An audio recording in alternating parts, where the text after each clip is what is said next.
This was the Europe of 1941. The Nazi blitzkrieg had overwhelmed France, Holland, Belgium, Denmark, Norway, and Luxembourg. Russian armies were in desperate retreat.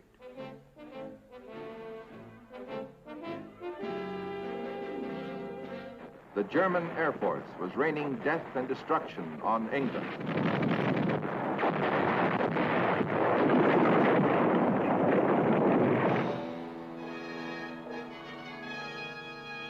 Combined Italian and German forces were menacing Egypt.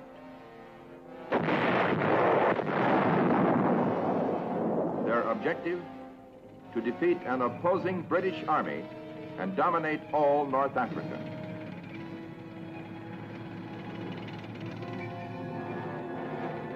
In Asia, Japanese air and ground forces were driving forward in their bloody conquest of China.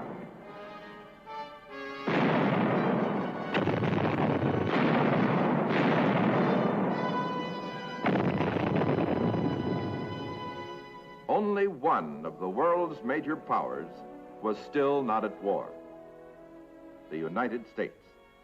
It was a Sunday afternoon in December 1941, and the Statue of Liberty towered serenely over New York Harbor, as if she were the last symbol of freedom left to the crumbling free world. Afternoon in New York, early morning in Hawaii, and another great harbor where American warships were at dockside or rode at anchor. Planes with cold engines stood idle at nearby Hickam Field, when suddenly, without warning,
the immediate Japanese military objective was to knock out United States naval and air power in the Pacific at a single stroke.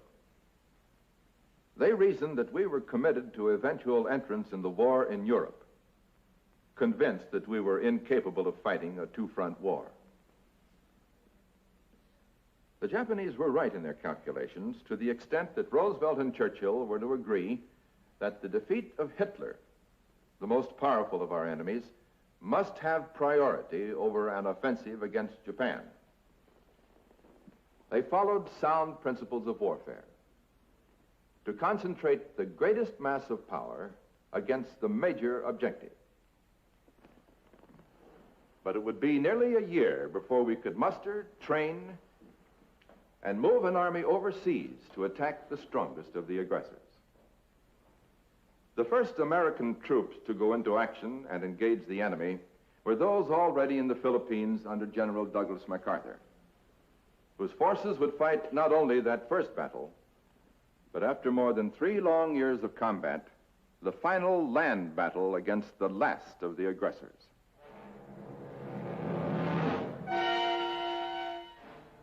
Three days after Pearl Harbor, Japanese troops landed on Luzon's north coast.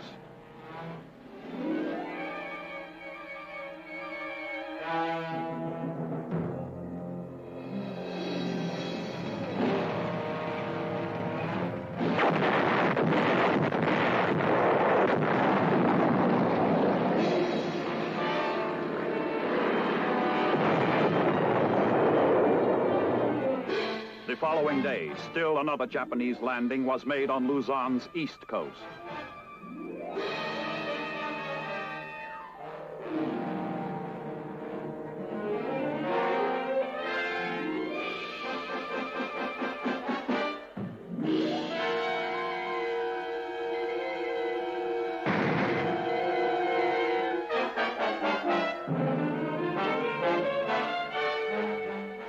On the 21st of December, the main Japanese invasion force hit the eastern shore of the Lingayen Gulf. Troops came pouring ashore from 80 transports.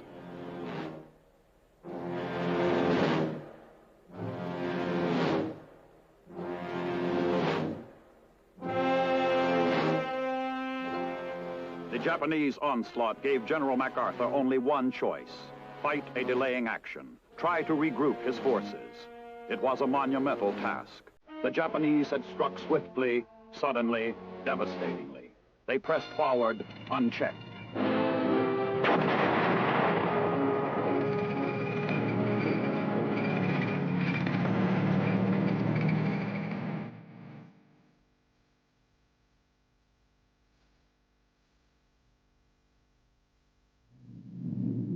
To save Manila from war's destruction, General MacArthur declared it an open city. Ignoring such humanitarian consideration, the Japanese bombed Manila.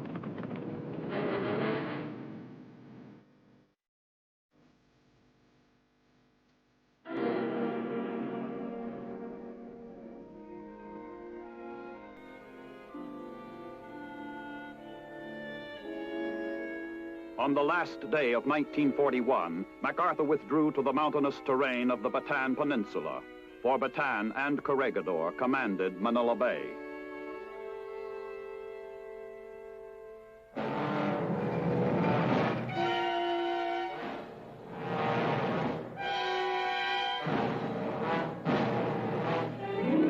The objective was to delay the enemy's entrance to the bay.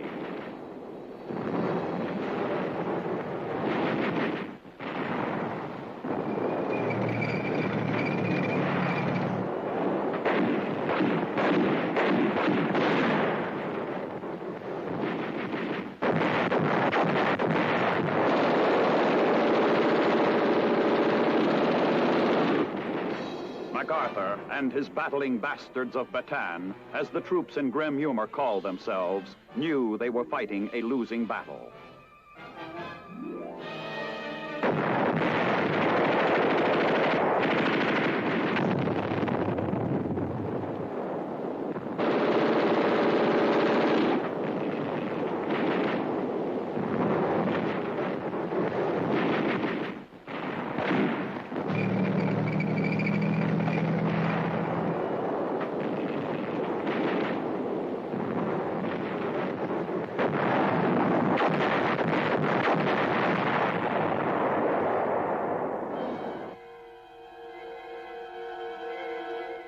But they fought on, gaining precious time for us to recover from the disaster at Pearl Harbor and build up our forces.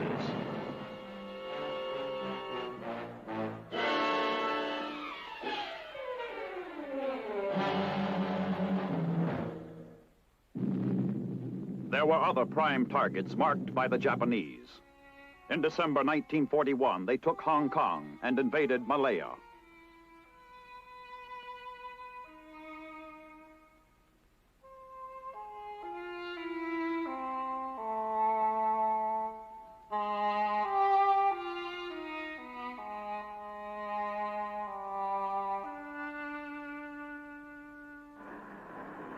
They bombed British Singapore and its great naval base. The British fought back. But it was the same losing fight that our troops were waging in Bataan.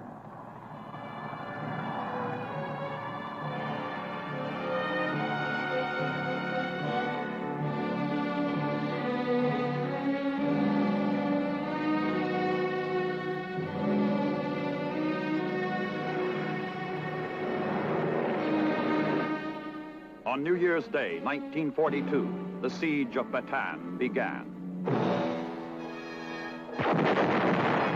Superior Japanese forces pounded our beleaguered troops for 3 long and agonizing months.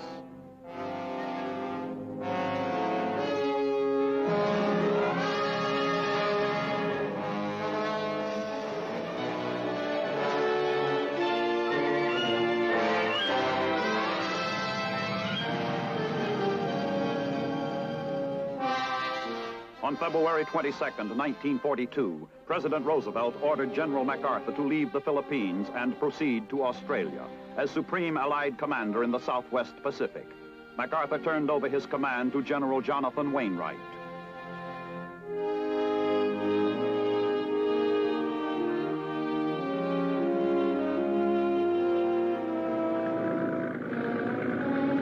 MacArthur made the first leg of his journey to Australia by PT boat through enemy-infested waters.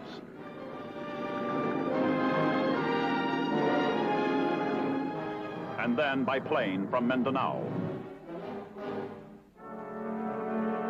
Bataan fell on the 9th of April, 1942.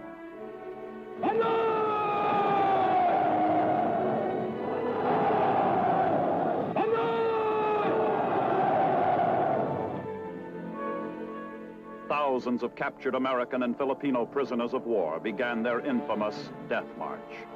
Hundreds were to die, felled by exhaustion and by the bayonets of their captors. To those self-designated battling bastards of Bataan who starved and fought on, the nation owes a debt it can never repay. Theirs was a heroism seldom matched. Corregidor remained our last foothold. What once had seemed an impregnable rock fortress now awaited its inevitable doom.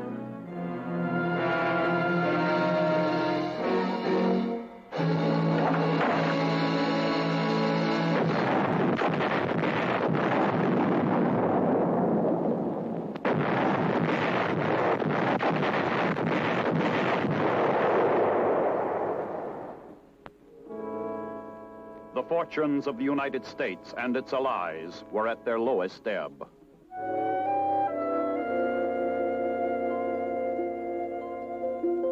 But the Japanese were soon to learn that their homeland was vulnerable to surprise attack. April 18, 1942, 16 B-25 bombers led by Lieutenant Colonel James Doolittle prepared to take off from the deck of the aircraft carrier Hornet. Their target, Tokyo, and 4 other major Japanese cities with carefully selected military targets. It was only 9 days after the fall of Bataan.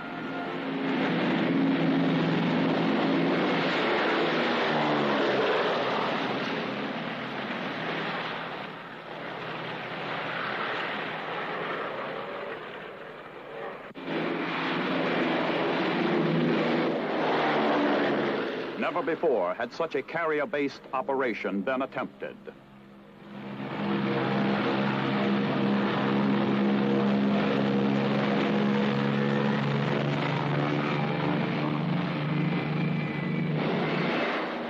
The psychological effects of the raid on Tokyo were even greater than the material damage inflicted. It raised the morale of all Americans. It shocked the enemy into realization that we had the will and the wherewithal to carry the war to the heart of his own homeland. 3 weeks later, United States Navy planes of a carrier task force struck the Japanese fleet a damaging blow in the Coral Sea. The first naval battle in history to be fought entirely with carrier-based aircraft.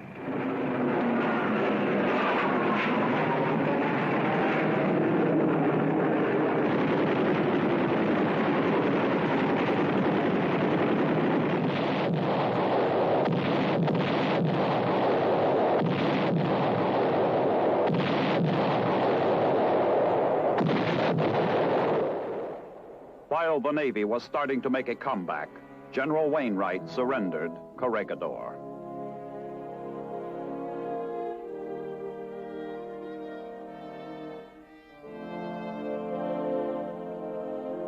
A proud old soldier who had fought in World War I and who now at the age of 59 was surrendering his sword without cause for shame. For he and his men had fought in the finest tradition of the American fighting man.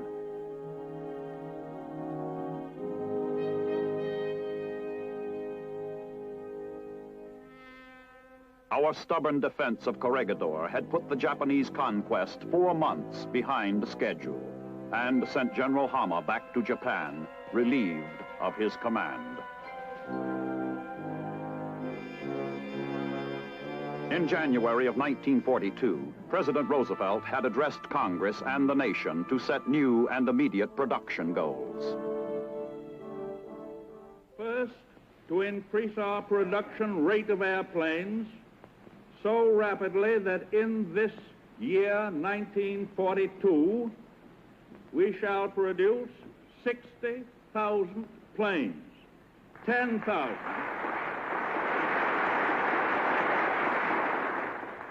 10,000, by the way, more than the goal that we set a year and a half ago. This includes 45,000 combat planes, bombers, dive bombers, pursuit planes.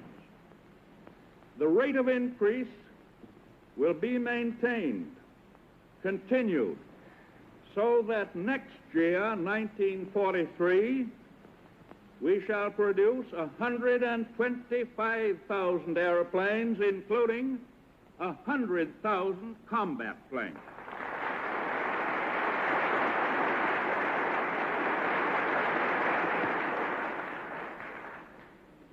Second, to increase our production rate of tanks so rapidly that in this year, 1942, we shall produce 45,000 tanks, and to continue that increase so that next year, 1943, we shall produce 75,000 tanks. Third, to increase our production rate of anti-aircraft guns so rapidly that in this year, 1942, we shall produce 20,000 of them, and to continue that increase so that next year, 1943, we shall produce 35,000 anti-aircraft guns. And fourth, to increase our production rate of merchant ships so rapidly that in this year, 1942, we shall build 8 million deadweight tons as compared with a 1941 completed production of 1,100,000.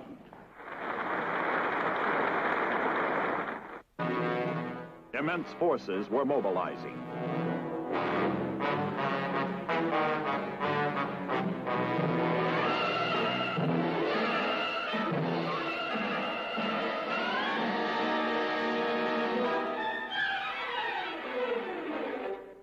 Millions of Americans were in training.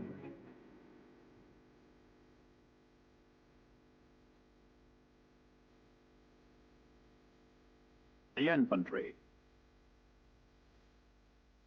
airborne infantry, field artillery,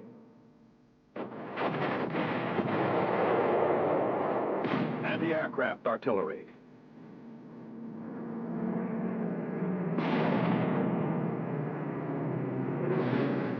armored cavalry, Army Air Corps pilots by the thousands.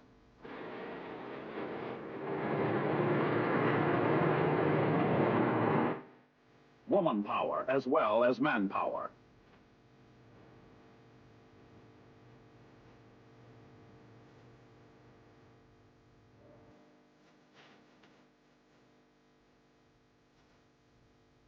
The vitality of all America was surging up to full tide. American labor and management performed miracles.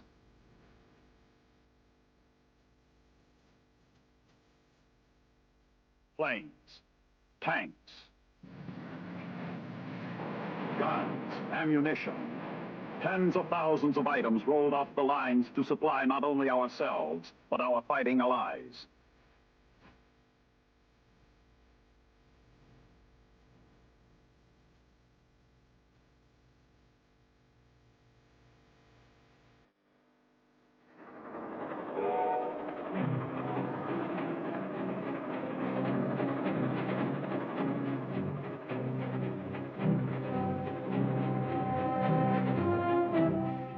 On the home front, 1942 was a momentous year.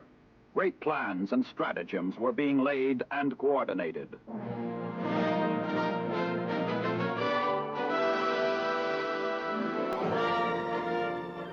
Supplies by the millions of tons poured overseas.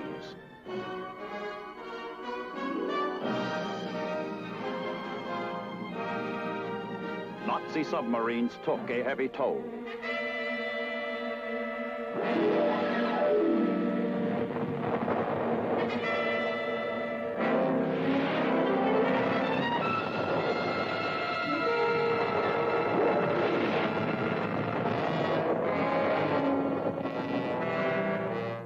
But enough ships got through to help sustain our beleaguered allies. In the air, the tables were starting to turn. 1,000 Royal Air Force planes in a single massive saturation raid smashed Cologne, Germany.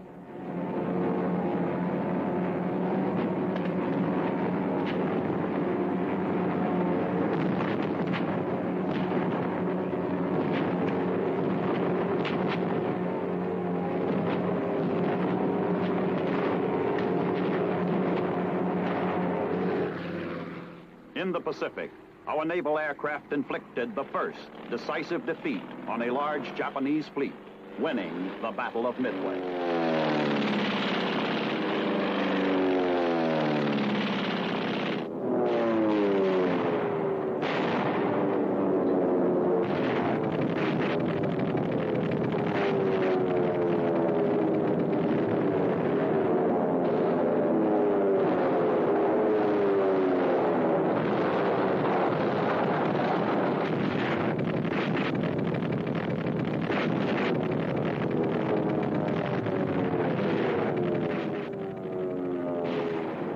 An hour of triumph.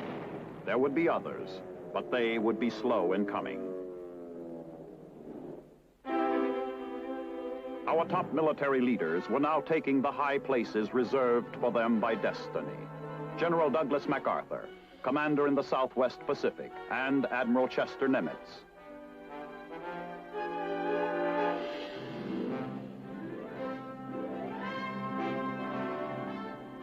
General Dwight D. Eisenhower was coordinating momentous plans with the Allied combined staff in the European theater of operations.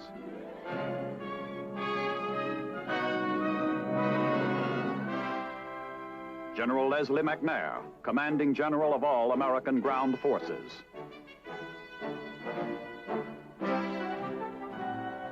General Omar Bradley, commandant of the infantry school, soon to be given a top field command. General Henry Hap Arnold, commanding Army Air Forces.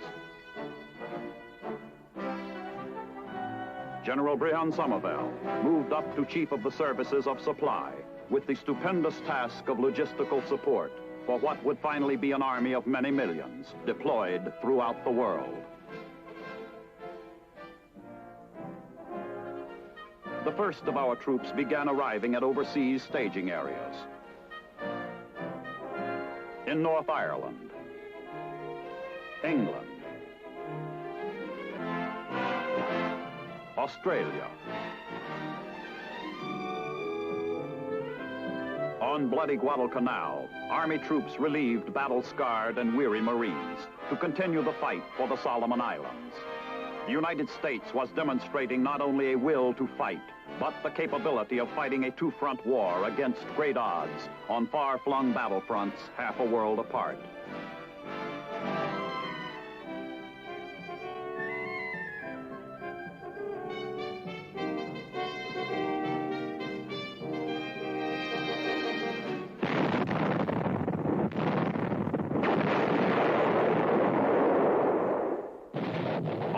of November, 1942, American amphibious forces struck the shores of North Africa.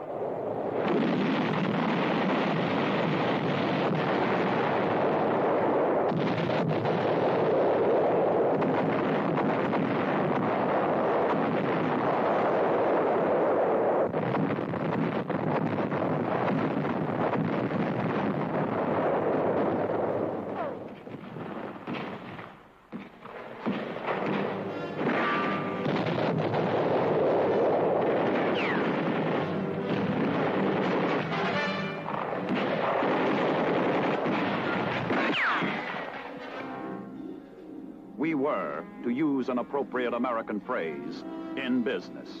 The business of an all-out fight against powerful aggressors who had reached out to conquer the world.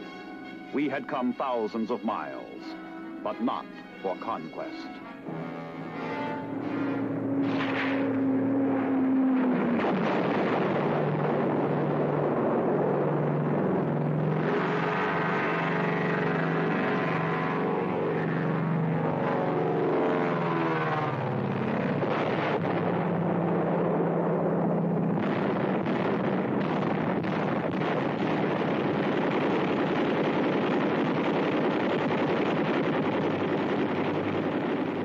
In 1942, the commander of our ground forces, General Leslie McNair, said it best. The United States is stretching out its arms to encircle the globe, not in conquest, but in protection. Even with our powerful allies, the task is vast and calls for our utmost all-out effort.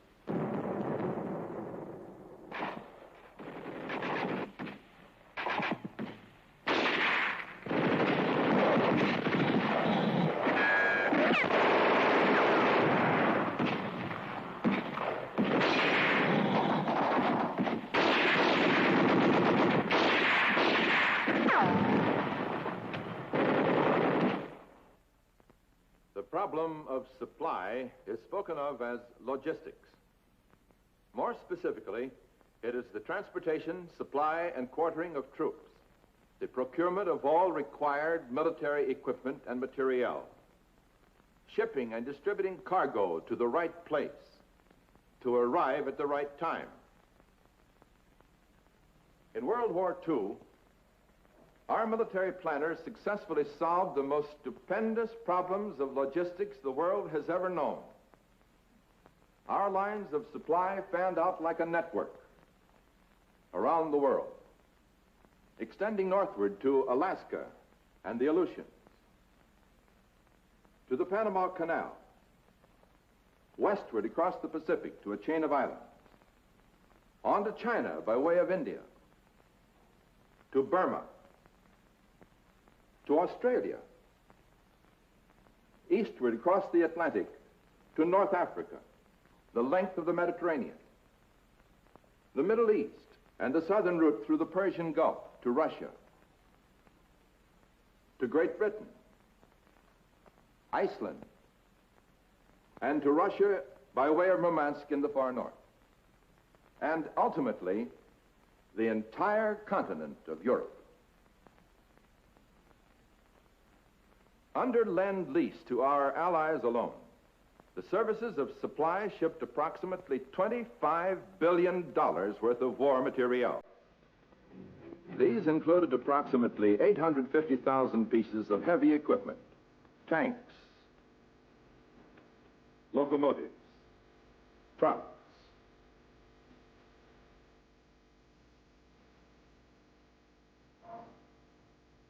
Free French forces in North Africa were supplied enough arms and materiel to equip 12 combat divisions.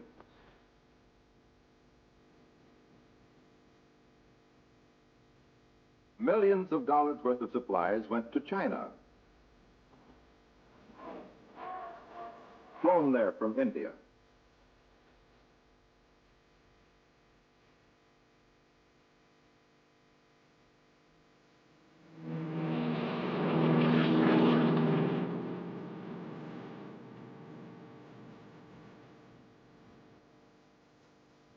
Russia alone, over the submarine menace route to Murmansk, almost 500,000 pieces of heavy equipment, railroad rolling stock, and clothing. Vast stores of munitions and equipment went to England and her Commonwealth.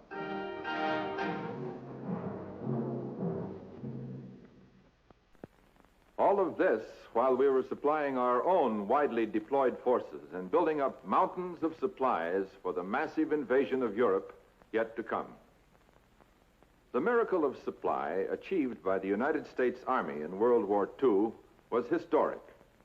It represented the outpouring of a great nation's energies and resources, not for conquest, but to win freedom for men who would be free everywhere.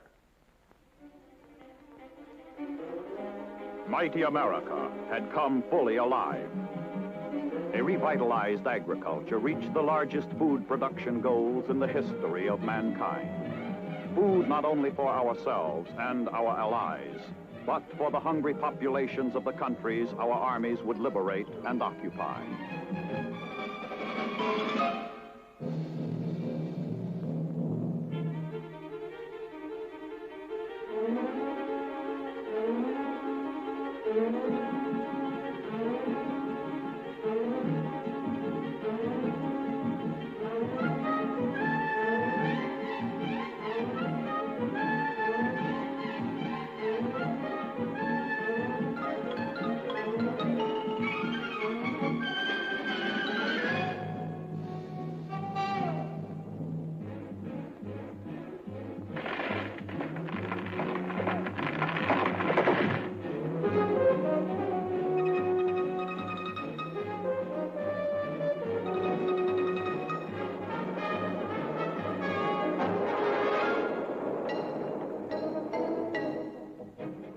Industrial output staggered the imagination, brought renewed hope to our hard-pressed allies, dismay and consternation to the aggressors.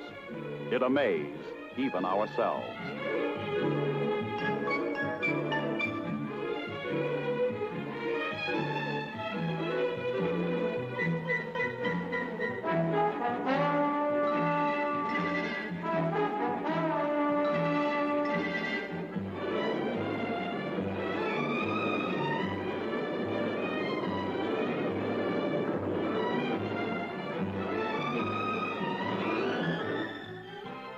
At long last, the United States had come of age, had found a vitality, a strength, and a will to do that was phenomenal in all the annals of men and nations.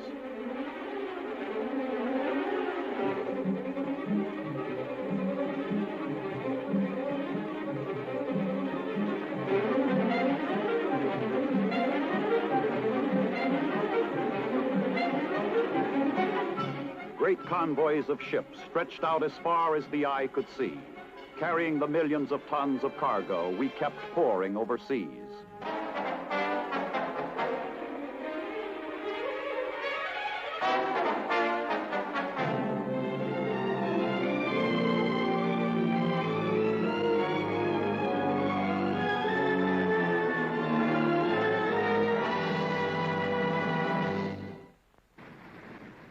All of this in support of G.I. Joe. He was and is the American soldier personified.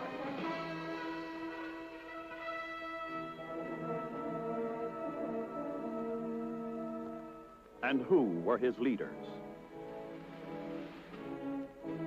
Marshall, Eisenhower, MacArthur, McNair, Bradley, Devers, Patton, Clark, Hodges, Kruger, Eichelberger, Patch, men like McAuliffe, men who possessed the indomitable spirit and genius of Washington. Winfield Scott, Andrew Jackson, Grant, Sherman, Sheridan, George G. Meade, Robert E. Lee, John J. Pershing. This was the heritage of American military leadership in World War II, a heritage they could not and would not fail. Their one and only goal, victory. From buck privates to four-star generals, these were the priceless outpouring of America's greatest resource, the product of more than a century and a half of freedom, of democracy in action, of a great dream that their forefathers had fought for and made a reality, and which these, their sons, were fighting to preserve. But even amidst the tensions of war, there were precious hours of respite in which battle-weary men found rest and relaxation and brief moments of humor.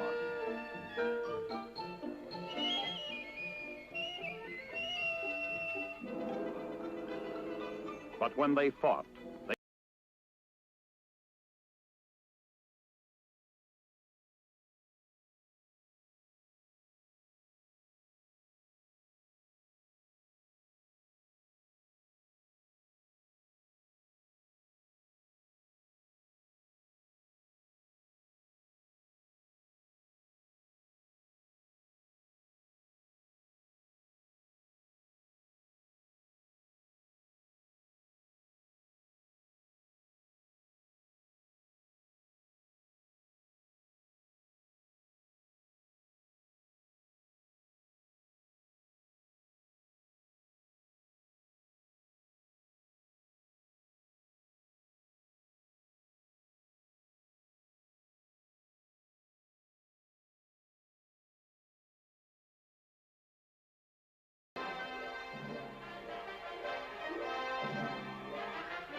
in bitter fighting, Nazi tanks hurled back Allied forces to the Algerian border.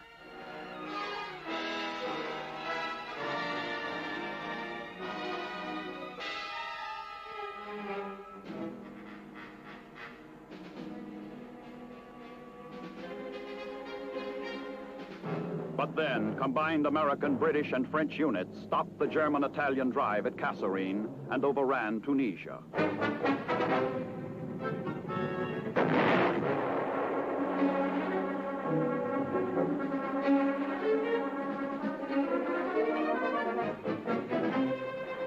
In the Pacific, on bloody Guadalcanal, fighting an entirely different kind of warfare, United States troops overcame the last fanatical Japanese resistance and won complete control of the island and its airfields.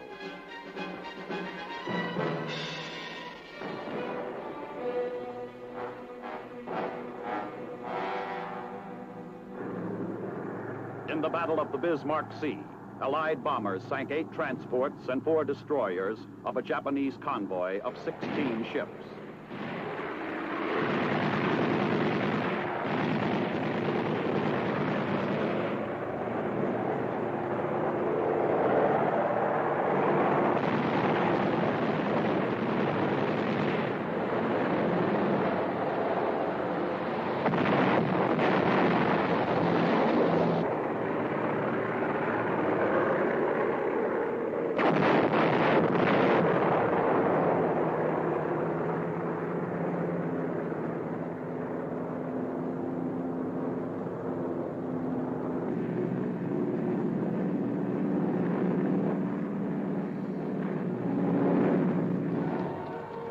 "181 days after the Allied landings in North Africa, Tunis and Bizerte fell before the drive of American, British, and French forces.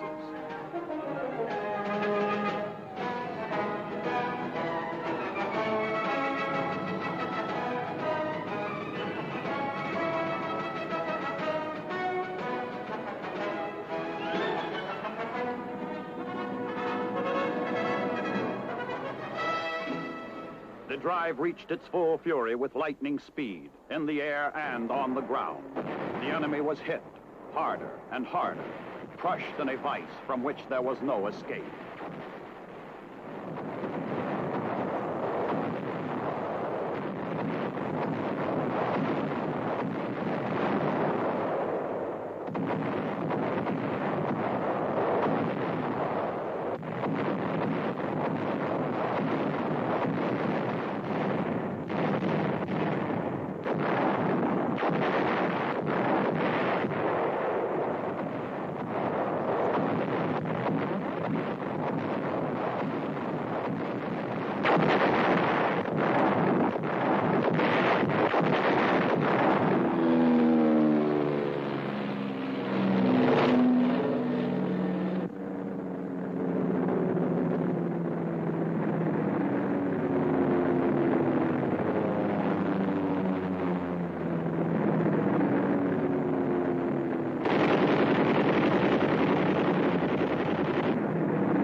In 5 days, all German resistance in Tunisia collapsed. The Axis forces surrendered. The myth of Hitler's super race was beginning to crack.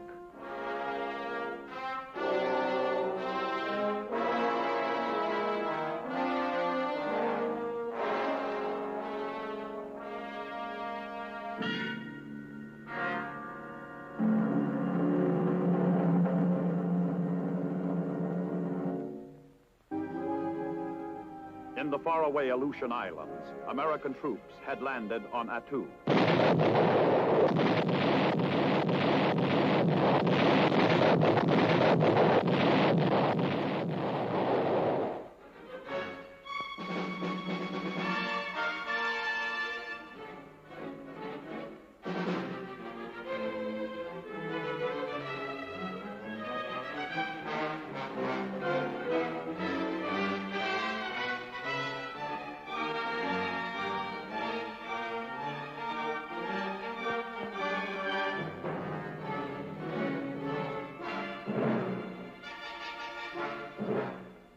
Still farther away in New Guinea, American and Australian troops drove back the stubborn and fanatical enemy in close fighting in malaria-infested jungles.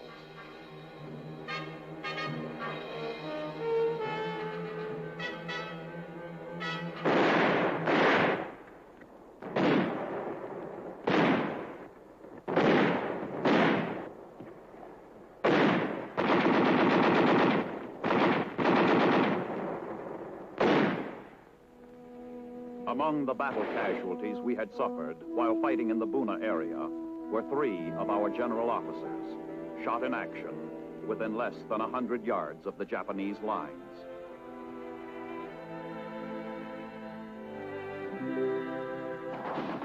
From victories on the deserts of North Africa, the fog-bound Aleutians,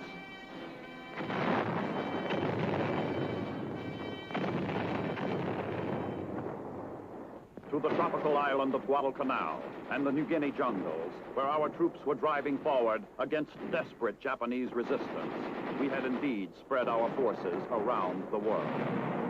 Who was it that once said, the United States was incapable of fighting a two-front war?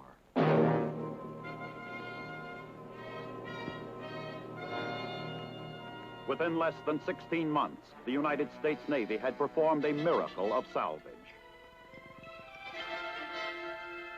Of all the ships sunk or damaged on December 7th, 1941 at Pearl Harbor, all but 3 were back in service and in fighting trim by May 1943. An achievement on a scale unequaled in naval history.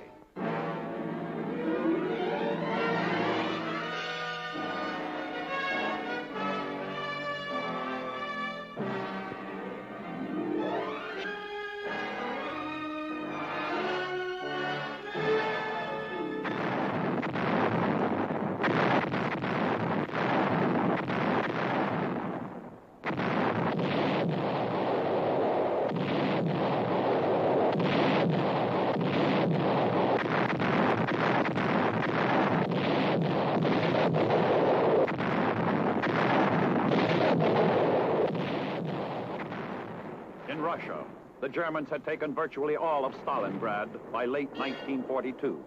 Their conquest was short-lived.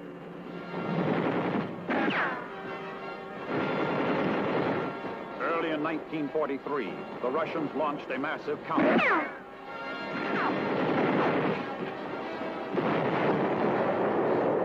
Retook Stalingrad, destroying a Nazi army of 330,000, capturing 17 of Hitler's generals.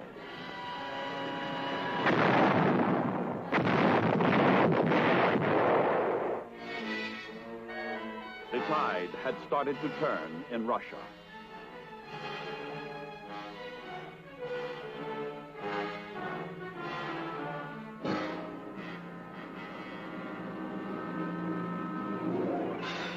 In June of 1943, hundreds of Royal Air Force planes engaged in a non-stop aerial offensive over occupied Europe that continued unremittingly for 10 days.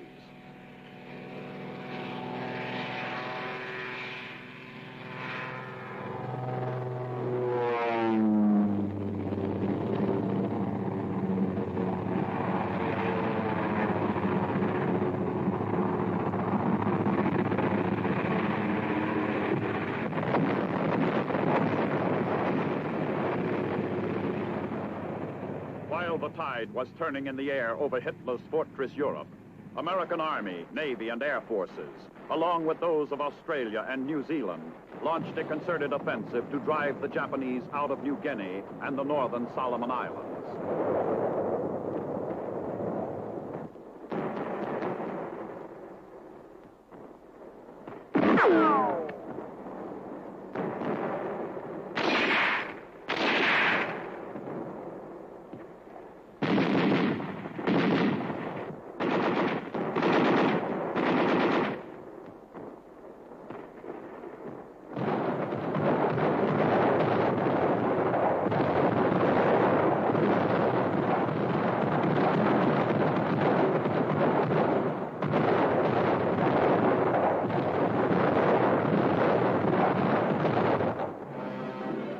Enemy forces on Rendova Island were wiped out. Our troops drove for the Munda Airfield on New Georgia Island.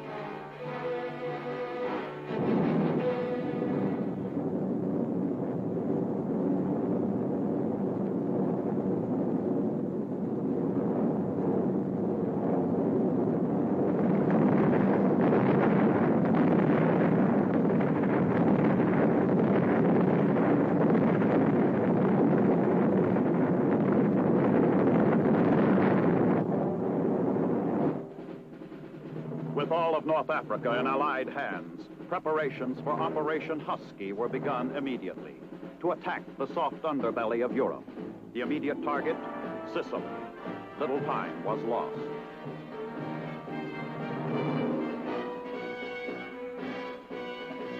Only 60 days after the surrender of Axis forces in North Africa, Patton's 7th Army invaded Sicily simultaneously with British and Canadian troops under Montgomery.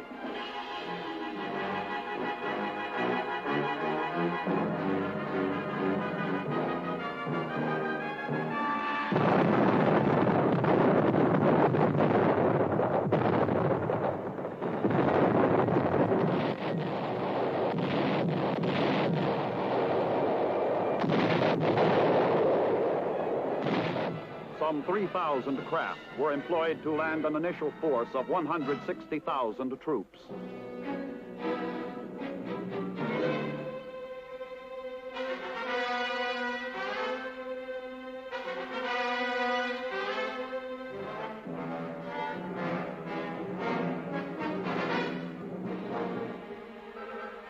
Almost 14,000 vehicles, about 600 tanks, nearly 2,000 guns.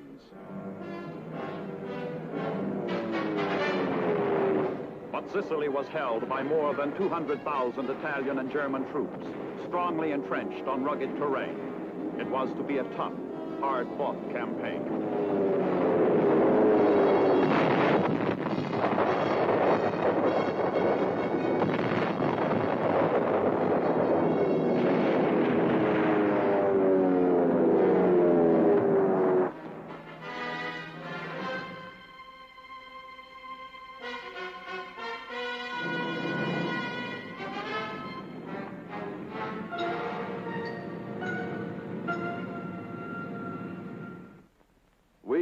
invaded Sicily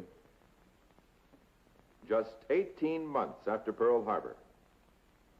Actually, an incredibly short period of time for a peaceful and unprepared nation to have accomplished so much, to have come so far. It was a brilliant reflection of our military planning and the energy and enterprise that implemented that planning. It was America at its dynamic best. The forces of agriculture, industry, labor and management, finance and manpower coordinated with the military. What the United States alone did in those first 18 months will live long in history. Yes, we had come a long way, but we still had far to go in Europe, still farther in the Pacific. It would be 11 months after the invasion of Sicily before we could build up and coordinate the massive ground, air, and sea forces for the invasion of Normandy. 11 months of bitter fighting in Italy and the vast island chain in the Pacific.